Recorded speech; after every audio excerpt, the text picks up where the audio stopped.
kay mga maring no, na ako itudlo ninyo kung unsaon pag namo ginangutana sa mga maring kanang unsaon daw pag download sa mga videos sa TikTok nga di maapil ang logo. So ang yung buhaton mga maring, muadto mo sa TikTok. Tapos halimbawa kani nga video, try nato ni kana nga video halimbawa sa inyong buhaton is click lang ninyo ning nakabutang kani dali lang ha. Kani na click ninyo na. So inyong buhaton is i-copy link lang siya. Kani kana click ninyo na ang copy link.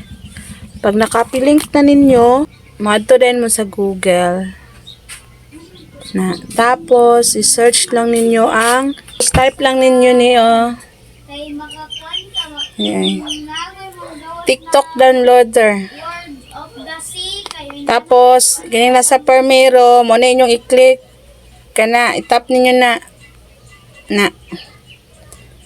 Tapos pagkahuman i-paste lang ninyo dire ang link nga inyong gi-copy gikan sa TikTok.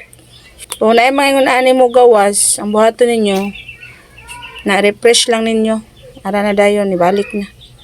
Tapos i-paste ninyo daari niyo na ara na ang link nakita ninyo na kani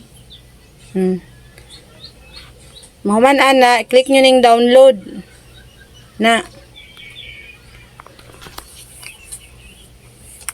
Tapos na nakabutang without watermark aray sa baba, click ninyo na, itap ninyo ara na sa babaw download na.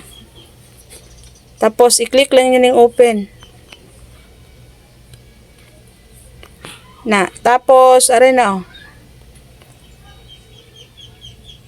na click ninyo na nya tan-away nyo dito sa inyohang kuan video.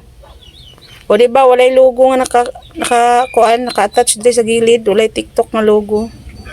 Tapos dire check nato dire sa atong video para mo tuo mo nga wa jud siya logo. Mao man ako ang mga nakasave nga video. Click na to na. Arat mao ni nga video kani mo ni nga video akong gi-save ganina. Click na to na. Hindi na mababalik si Pangulong Duterte sa diba? Pilipinas.